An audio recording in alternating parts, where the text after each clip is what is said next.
So, like, when were you guys going to tell me that there was a conspiracy theory on Phineas and Ferb? Like, don't get me wrong, I get it. Like, all the other conspiracy theories are like, whoo, like, they're amazing and all. But this one right here, this one in particular is so...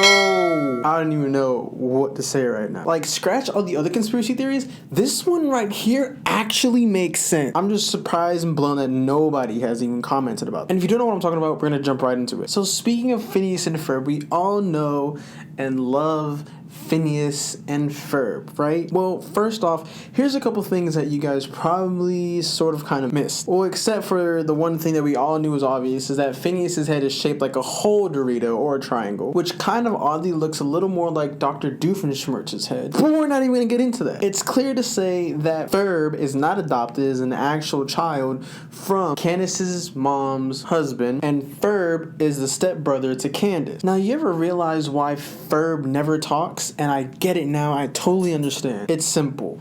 Phineas is dead. You see, there was a tragic accident that happened to Phineas at a young age, but it's too hard to tell when exactly it happened. Now, my guess is saying that it happened somewhere in between or before summer vacation. Now, here's the thing. Off of an article that I read, and I'll put it down in the description below, it states that Phineas was bullied in school, and after being bullied for a while, he ended up passing away. Now, here's the thing. Candace, on the other, is not actually sane. And I guess this is plausible because she has this total crush over Jeremy, but never really seems to be able to talk to him or tell him anything about her personal life. Have you ever wondered why Candace's mom never catches Phineas and Ferb doing any of the crazy stuff that Candace always sees them doing? It's because it doesn't actually exist. Have you ever wondered why Phineas never ages at all one single day out of the entire series? It's because he's not there. It's all entirely made up. And I get it. How can this possibly... Think about it for a sec. How can someone that young at Phineas and Ferb's age come up with all of these inventions and creativities and all this technology and even restaurant management and be able to do this and get away with? Not even speaking about sometimes how they build some stuff that has to do with the whole city and nobody even says anything, but Candace happens to be the only person that sees it. Not even Stacy, Candace's best friend,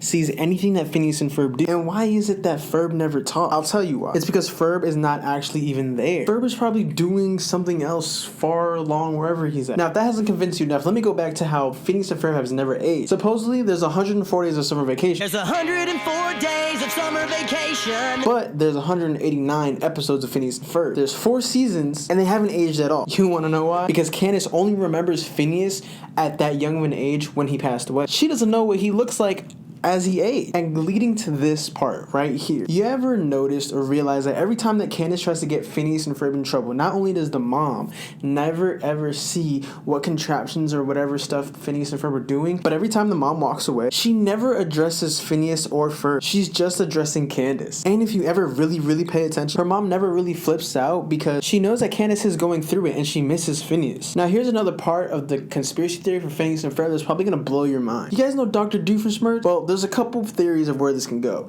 There's one theory where Dr. DOOFENSHMIRTZ is actually Candace's therapist, and there's another conspiracy theory that I'm still currently working on where Dr. DOOFENSHMIRTZ is actually Goop from Meet the Robinsons. Now, I'm not going to get into too much detail about the second conspiracy theory of Dr. DOOFENSHMIRTZ being not only Candace's therapist, but the fact that Dr. DOOFENSHMIRTZ always gets caught whenever he tries to take over the tri-state area. You ever wondered how Perry the Platypus is always getting intel on Dr. DOOFENSHMIRTZ's invention to take over the tri-state area and he's always getting stopped? Well, that's because Dr. DOOFENSHMIRTZ is a lot smarter than we thought he was. And he's actually doing this to intentionally get caught and stop. Because every time he gets caught and stopped, well, you know what? I'll go ahead and do a Phineas and Ferb part 2. Let me know what you guys think down in the comment section below. Do you think that Phineas passed away and that Candace is just going through it and she's having a little bit of a mental breakdown? Does it all make sense to you? Because when I found out about it, it totally just pieced all the puzzle pieces together for me. And I know the last couple of videos were a bit of a stretch, but this one, there's no way there's any stretch in this one. There's way more details. The article's going to be in the description below. I think this is a good conspiracy theory. And part 2 of Phineas and Ferb for Dr. DOOFENSHMIRTZ is definitely coming out, so stay tuned for that one. But anyways, as always, if you like this video, give it a thumbs up, subscribe if you're not for those giveaways, comment what your thoughts are, let me know if you enjoyed Phineas and Ferb, the series. I totally did. If I had a rate out of 1 to 10, I'll probably give it like a 6.5. But now after this conspiracy theory, I'm probably gonna give it a solid 8. Let me know what you guys think. Thank you for watching this video, and I will see you in the next one. See, I finally opened up.